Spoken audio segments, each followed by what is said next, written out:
President Trump on Thursday punctured any illusions that he was on a fence-mending tour of Europe, declining to explicitly endorse NATO's mutual defense pledge and lashing out at fellow members for what he called their chronic underpayments to the alliance. On a tense day when Mr. Trump brought the America First themes of his presidential campaign to the very heart of Europe, he left European leaders visibly unsettled, with some openly lamenting divisions with the United States on trade, climate and the best way to confront Russia. The discord was palpable even in body language. When Mr. Trump greeted Emmanuel Macron, France's new president, they grabbed each other's hands, jaws clenched in an extended grip that turned Mr. Trump's knuckles white. When the leaders lined up to pose for the traditional photograph at NATO headquarters, Mr. Trump appeared to push aside the Montenegrin Prime Minister, Duško Marković, to get to his assigned place in the front. The split was starkest at NATO headquarters, where Mr.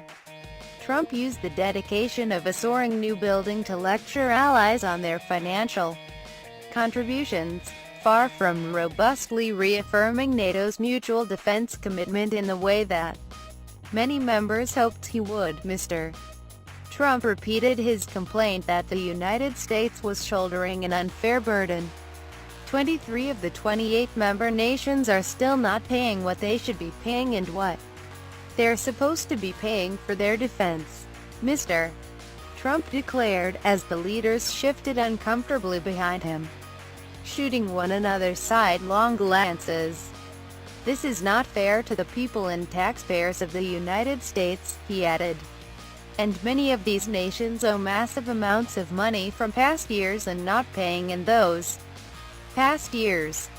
Standing before a large piece of twisted wreckage from the World Trade Center that will serve as a memorial at the headquarters, Mr. Trump promised to never forsake the friends that stood by our side in the aftermath of the September 11th attacks, a pledge that White House officials later said was an affirmation of mutual defense. But to European leaders, Mr. Trump's words fell far short of an explicit affirmation of NATO's Article 5 clause, the one for all for one principle that has been the foundation of the alliance since its establishment 68 years ago, after World War II. "I think he was stingy with the U.S. commitment and very generous with his criticisms," said Fabrice Pothier, a former head of policy planning at NATO and a senior associate at Rasmussen Global, a political consulting firm. White House officials said Mr. Trump's message on financial contributions had galvanized NATO to confront the issue. At a closed meeting after his speech, they said, the leaders unanimously approved a resolution on burden sharing and on fighting terrorism. "To see unanimous support for the two main priorities of the president is a great way to start it off," said Sean Spicer, the press secretary. "When you have an entire meeting that is focused on the president's agenda, that shows the power of his message." Publicly, though, the other leaders appeared less gratified than bewildered. During a photo-taking session, none of them spoke to Mr. Trump, except for the Secretary-General of NATO, Jens Stoltenberg. Afterward, several surrounded Chancellor Angela Merkel of Germany, who has emerged as the strongest counterweight to the president. Earlier in the day, Mr. Trump, a blunt critic of the European Union during his campaign, received a chilly reception from his European counterparts as they began meetings in Brussels. His first meeting with the continent's leaders began with officials from the United States and Europe saying nothing to each other. After being welcomed to Brussels, Mr. Trump said, "Thank you very much." But he was otherwise silent as he gazed at the cameras across the room. Donald Tusk, who represents leaders of the bloc's 28 member states as president of the European Council, made it clear after the morning meeting that there had been several areas of disagreement. some issues remained open, like climate and trade. Mr. Tusk said after the meeting at the European Union's lavish new headquarters. And I am not 100% sure that we can say today, we, means Mr. President and myself, that we have a common position, common opinion, about Russia. In the talks, Mr. Trump and Mr. Tusk differed over the intentions and policies of President Vladimir V. Putin of Russia, according to a person with direct knowledge of the meeting who spoke on the condition of anonymity because the talks were private. That reflects growing anxiety in Europe over what appear to be Russia's efforts to meddle in elections here and in the United States. The subject of Russia did not come up in a broader meeting between American and European officials, said Michael Anton, a spokesman for the National Security Council, but Mr. Anton said he could not speak for a smaller meeting with Mr. Trump, Mr.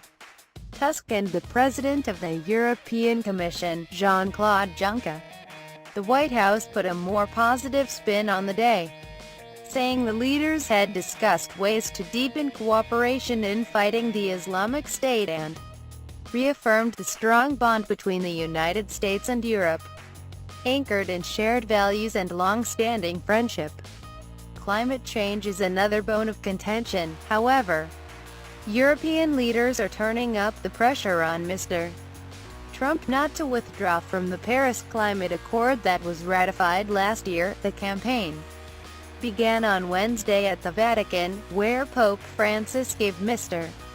Trump a copy of his influential encyclical on protecting the environment, and the Vatican's Secretary of State, Cardinal Pietro Parolin, urged the president not to withdraw from the accord. Mr. Trump told Vatican officials that he had not made a final decision and that he was not likely to do so until after a Group of 7 meeting this weekend in Taormina, Sicily. According to Secretary of State Rex W. Tillerson, the president's senior advisors have been deadlocked for months over whether the United States should withdraw. Prime Minister Justin Trudeau of Canada was among those who said he planned to press Mr. Trump on climate change.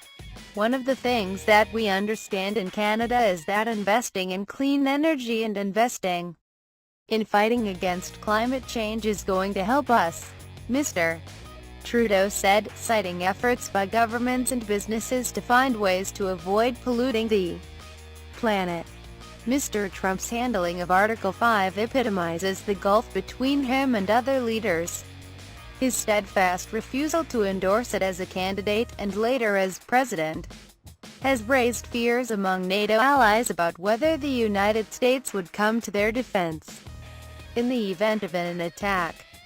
Other American officials have offered reassurances, Mr. Tillerson told reporters traveling on Air Force One this week. Of course we support Article 5, but until Mr. Trump speaks those words, leaders of other NATO nations seem bound to remain concerned. Instead, Mr. Trump criticized the other leaders for not contributing 2% of their country's gross domestic product to their defense, as they have agreed to do but have often fallen short of.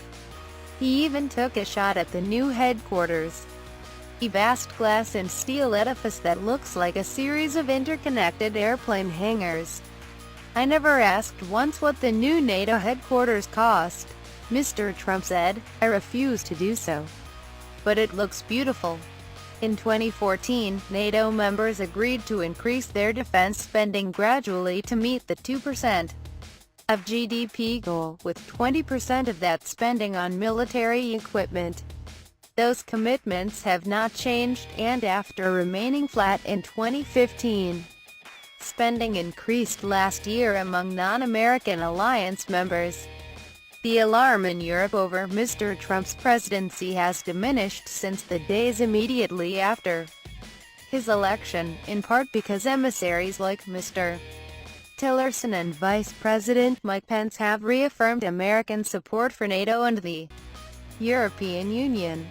But Mr. Trump, who once described Brussels as a hellhole overrun with radicals, remains an object of deep suspicion in the city. For some of the European leaders, testing Mr. Trump seemed to be as important as finding common ground with him.